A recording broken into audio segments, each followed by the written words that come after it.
Hello friends, मैं आशु। हम आपको अपने चैनल के माध्यम से आज दिखाने वाले हैं तारामंडल के अंदर का दृश्य। जैसे कि लोग जाना चाहते हैं लेकिन कोई कोई नहीं पहुंच पाता है और अंदर भी रिकॉर्डिंग करने नहीं देते हैं। जो अंदर का डिस्प्ले है जो लोग दिखाते हैं वहां पर रिकॉर्डिंग करना बैन है, लेकिन हमने वहां पर छुप के रिकॉर्डिंग की है और आपके लिए स्पेशल हम आपको दिखाएंगे अपने चैनल के माध्यम से अंदर का दृश्य कैसा होता है। आप देख सकते हैं ये पटना का टर्मिनल है जो बहुत ही अलग तरीके के लगता है। अंदर से लगता है कि कितना डिजिटली है और यहाँ का हर चीज़ ऑटोमेटिक है। आप यहाँ पर पटना आना तो ज़रूर घूमना।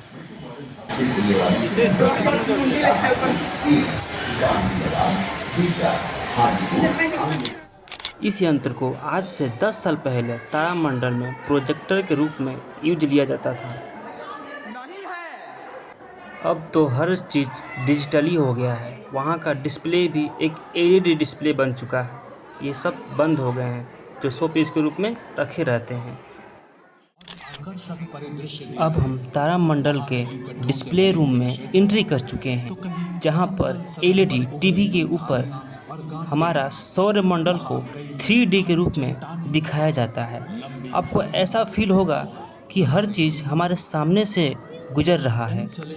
आप एक बार पटना आए तो इस तारामंडल का जरूर ही पपड़ी की परत, इसकी बर्फ जैसी सफेद सतह सौर मंडल में अन्य उपग्रह टेथिस के पास से वॉयेजर ने 450 किलोमीटर चौड़े और 16 किलोमीटर गहरे गड्ढे की तस्वीरें भेजी।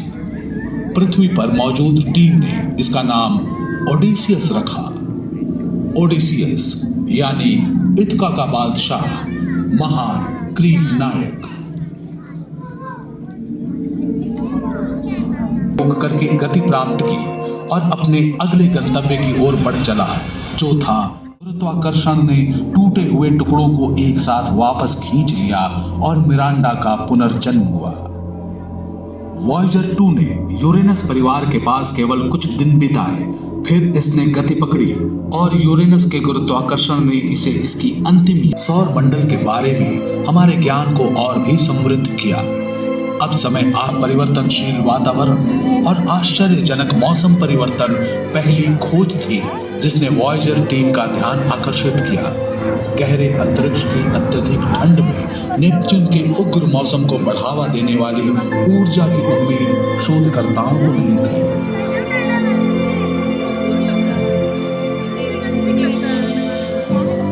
नेपच्यून के दक्षिणी गोलार्ध में वॉयेजर मात्र बड़ा उपग्रह है जो प्रतिगामी कक्षा वाला है। ये अपने ग्रह नेपच्यून के तक वे फिर से उस सुविधाजनक सीधी रेखा में नहीं आएंगे। ये बिल्कुल सही समय था।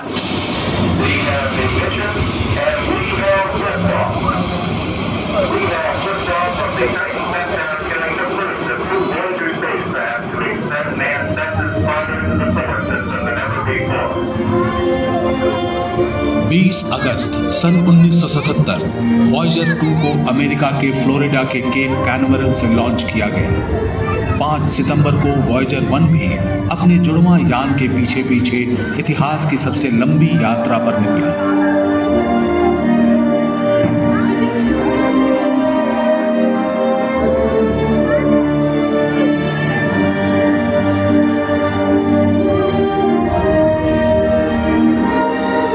के कुछ ही समय बाद लगभग 120 लाख किलोमीटर दूर एक सही जगह से वॉयेजर 1 ने एक ही फ्रेम में खींची चंद्रमा के साथ पृथ्वी की तस्वीर। पहली बार हमने देखा कि अंतरिक्ष की गहराई से हमारी धरती और उसका उपग्रह कितने छोटे दिखते हैं। लेकिन मुश्किल वातावरण और लंबी यात्रा के खतरे सामने आ रहे थे। वॉयेजर 2 ने धरती के सिग्नल्स का जवाब देना बंद कर दिया। वैज्ञानिक जानते थे कि यान कहां है, लेकिन कोई संपर्क ना होने के कारण वे इसे नियंत्रित नहीं कर सके। उनका कीमती यान अंतरिक्ष के कबाड़ का छोटा हिस्सा बनकर रह गया। इसकी खोज का मिशन खत्म होने वाला था। लेकिन जो इंजीनियर वॉयेजर जैसा अंतरिक्ष यान बना सकते थे, वे 20 करोड़ किलोमीटर दूर से समस्या को हल भी कर सकते थे। उन्होंने पाया कि वॉयेजर 2 का रेडियो ठीक था, लेकिन इसको ट्यून करने की क्षमता सही नहीं थी।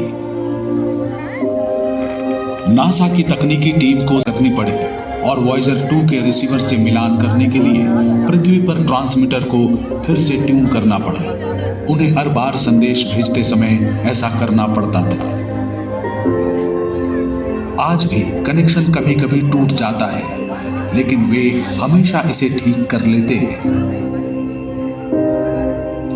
5 मार्च 1979 को फ्लोरिडा से उड़ने के 1.5 साल बाद योजना के अनुसार इसकी मुलाकात बृहस्पति के साथ हुई। वॉयेजर 1 ने हमारे सौर मंडल के सबसे बड़े ग्रह के पास से उड़ान भरी। अंतरिक्ष यान के कैमरों ने विशालकाय गैस पिंड की तस्वीरें भेजी, जिसका नाम देवताओं के गुरु के नाम पर रखा गया था। लगभग 2 सदियों तक खगोलविद बृहस्पति के विशाल लाल धब्बे के बारे में सोचकर हैरान होते कि ये है क्या। इतने बड़े ग्रह के चेहरे पर यह सिर्फ एक छोटा दाग लग रहा था, लेकिन वो स्थान पृथ्वी के आकार का 3 गुना था। क्या ये एक विशाल पठार था, भिन्न ग्रहियों की कोई रचना, या उनका संकेत? वॉयेजर 1 और 2 ने पहेली को सुलझाने में मदद की। द ग्रेट रेड स्पॉट एक विशालकाय तूफान है। ये सौर मंडल में अब तक की सबसे बड़ी वायुमंडलीय हलचल है जो सदियों से हो रही है। वॉयेजर द्वारा बृहस्पति के अवलोकन से कई हजार किलोमीटर से अधिक लंबी बिजली का कड़कना और ध्रुवों पर